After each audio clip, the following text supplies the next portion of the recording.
اعوذ باللہ من الشیطان الرجیم، بسم اللہ الرحمن الرحیم۔ اے گناہگاروں، مایوس نہ ہو، عامر لیاقت حسین حاضر خدمت ہے۔ ناظرین کرام، 13 رمضان المبارک، بہت سارے واقعات آج کے دن سے بھی منسوب ہیں۔ اللہ تعالیٰ اس مبارک عشرے کی رحمتوں کو اور جو مغفرت کا اس میں چھپا ہوا تحفہ ہے اسے تلاش کرنے کی ہمیں توفیق عطا فرمائے۔ حضرت امام راضی لکھتے ہیں ناظرین کرام کہ ایک دفعہ حضرت عیسیٰ علیہ الصلاۃ والسلام ان کا ایک قبر پر سے گزر ہوا۔ آپ نے بطور کشف دیکھا کہ عذاب کے فرشتے میت کو عذاب دے رہے ہیں، تکلیف دے رہے ہیں۔ آپ آگے چلے گئے اور اپنے کام سے فارغ ہو کر جب آپ دوبارہ یہاں سے گزرے تو آپ نے دیکھا کہ رحمت کے فرشتے ہیں اور وہ اب میت کو ٹھنڈی ٹھنڈی چھاؤں دے رہے ہیں، اس پر رحمت کر رہے ہیں، نور کے طبق ہیں۔ آپ کو بڑا تعجب ہوا، آپ نے نماز پڑھی اور اللہ تعالیٰ سے دعا کی۔ اللہ تعالیٰ نے وحی بھیجی، اے عیسیٰ یہ بندہ گناہ گار تھا اور جب سے مرا تھا عذاب میں گرفتار تھا۔ یہ مرتے وقت اپنی بیوی چھوڑ گیا۔ اس عورت نے ایک فرزند جنا، اس کی پرورش کی اور یہاں تک کہ وہ بڑا ہوا اور اس کے بعد اس عورت نے اس فرزند کو مکتب میں بھیجا۔ مکتب میں استاد نے اس کو بسم اللہ الرحمن الرحیم پڑھنا سکھایا۔ مجھے اپنے بندے سے حیا آئی کہ میں اسے آگ کا عذاب دوں زمین کے اندر جبکہ اس کا فرزند میرا نام لیتا ہے زمین کے اوپر، لہذا میں نے اس پر سے عذاب اٹھا لیا۔ اسی طرح ناظرین کرام، ایک شخص کہیں سے گزر رہا تھا کہ راستے میں اسے ایک ٹہنی نظر آئی۔ اس نے کہا کہ میں مسلمانوں کے راستے سے یا انسانوں کے راستے سے اس ٹہنی کو ضرور ہٹاؤں گا تاکہ انہیں تکلیف نہ ہو۔ بس اسی عمل کے سبب اس کی مغفرت ہو گئی۔ دیکھیے کیسے کیسے مغفرت ہوتی ہے، کیسے کیسے اللہ سبحانہ و تعالیٰ اپنے بندوں کو بخش دیتا ہے۔ اب دیکھیے 5 بول مغفرت کا سبب کیسے بنے، بڑا خوبصورت واقعہ ہے۔ حضرت موسیٰ علیہ الصلوۃ والسلام کے پاس اللہ سبحانہ و تعالیٰ نے وحی بھیجی کہ فلاں سرزمین میں میرا ایک ولی ہے، اس کے پاس جائیے، اسے غسل دیجیے اور غسل دے کر اس کی نماز پڑھائیے اور اسے پھر دفن کیجیے۔ موسیٰ علیہ الصلوۃ والسلام وہاں گئے تو دیکھا لوگ اس کی مذمت کر رہے ہیں، اس کی برائی کر رہے ہیں اور اسے ہر گناہ میں مبتلا بتاتے ہیں۔ حضرت موسیٰ علیہ السلام کو تو جو حکم خداوندی تھا وہ اسے بجا لائے۔ انہوں نے لوگوں کی بات تو نہیں سنی کیونکہ وہ تو نبی ہے، پیغمبر ہے، جو اللہ سبحانہ و تعالیٰ کا حکم ہے اسی کو بجا لائیں گے۔ لہذا پہلے اس حکم کو بجا لائے اور پھر عرض کیا، اے رب لوگ تو اس کی نسبت کیا کیا کہہ رہے ہیں۔ ارشاد ہوا، اے موسیٰ سچ کہہ رہے ہیں، غلط نہیں کہہ رہے۔ بس 5 باتیں کہہ کر اس نے مجھ سے مناجات کی تھی اور اس کی جو وہ 5 باتیں تھیں، بس ان 5 باتوں پر میں نے اسے بخش دیا۔ پھر عرض کیا کہ اے رب اس نے کیا کہا تھا، کس طرح کہا تھا، ذرا اپنے اس کلیم کو بھی تو بتائیے۔ ارشاد ہوا، اس نے کہا تھا، اے رب آپ کو معلوم ہے کہ میں نیک کاروں سے محبت رکھتا ہوں حالانکہ خود نیک نہیں ہوں۔ اے رب آپ کو یہ معلوم ہے کہ میں گناہ گاروں کو ناپسند کرتا ہوں حالانکہ خود گناہ گار ہوں۔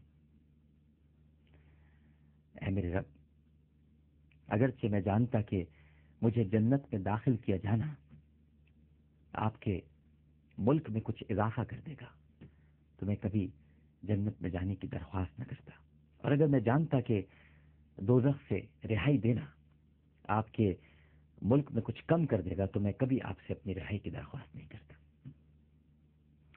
اور پھر فرمایا کہ اس نے کہا کہ اگر آپ مجھ پر رحم نہیں کریں گے تو پھر کون مجھ پر رحم کرے گا؟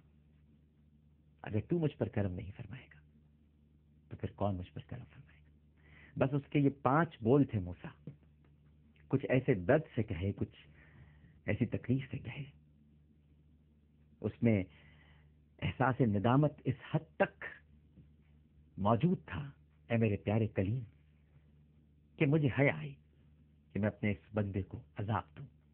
لہذا میں نے نہ صرف یہ کہ اس کی مغفرت کر دی بلکہ تجھے مامور کیا کہ تو جا اس کو غسل دے، اس کی نماز جنازہ پڑھا اور پھر اس کی تدفین کر دے۔ ناظرین کرام، ایک اور حدیث میں ہے، مغفرت کا بڑا عجیب و غریب واقعہ ہے، اور ایک تاجر کی مغفرت کا واقعہ ہے۔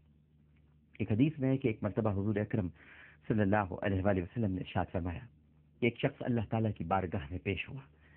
اللہ تعالیٰ کی بارگاہ میں پیش ہونے کا مطلب یہ ہے ناظرین کرام کہ قیامت کے روز جب حساب و کتاب ہوگا تو وہ اس وقت پیش ہوگا، لیکن اس کا کوئی نمونہ ہو سکتا ہے، وقت سے پہلے دکھایا بھی جا سکتا ہے۔ بہرحال جب وہ پیش ہوا تو اللہ سبحانہ و تعالیٰ نے فرشتوں سے کہا کہ اس کا اعمال نامہ دیکھو کہ اس نے کیا کیا اعمال کیے ہیں۔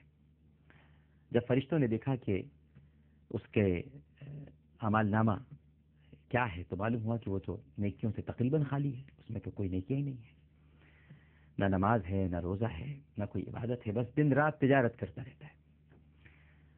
اب اللہ تعالیٰ تو تمام بندوں کے بارے میں جانتا ہے، سب کے دلوں کے حال سے واقف ہے، لیکن دوسروں کے سامنے ظاہر کرانے کے لیے فرشتوں سے پوچھتا ہے، خود وہ سب جانتا ہے۔ اللہ نے فرمایا کہ بھئی ذرا اچھی طرح دیکھو کوئی اور نیک عمل ہے اس کے اعمال نامے میں یا نہیں ہے۔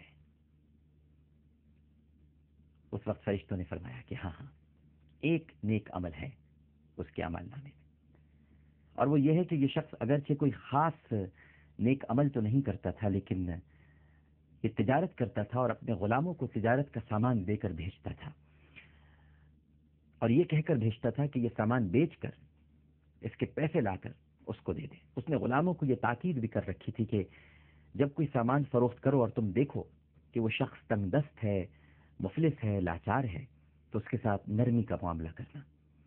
اگر اس کو ادھار دیا ہے تو ادھار وصول کرنے میں کبھی سختی سے کام مت لینا، اور کبھی کبھی کسی کو معاف بھی کر دیا کرنا، یعنی ادھار چھوڑ بھی دیا کرنا۔ چنانچہ ساری عمر تجارت کے اندر اس کا یہی معمول رہا۔ جب کسی تنگ دست سے معاملہ کیا تو اس کو مہلت دے دی، اگر موقع ہوا تو اس کو معافی کر دیا، ادھار ہی چھوڑ دیا۔ لہذا اس کے علاوہ تو ہم کوئی اور نیکی کا معاملہ اس کے اعمال نامے میں نہیں دیکھ پاتے۔ اللہ سبحانہ و تعالی نے ارشاد فرمایا، یہ اس بات کا زیادہ مستحق ہے کہ میں اسے معاف کر دوں، کیونکہ میرے تنگ دست بندوں کو معاف کرتا تھا، ان کا ادھار معاف کر دیتا تھا، ان کو تکلیف میں نہیں رکھتا تھا۔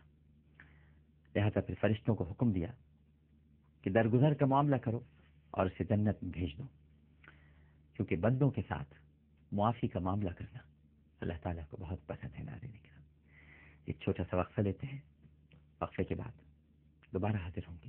ہمیں یقین ہے کہ آپ سب لوگ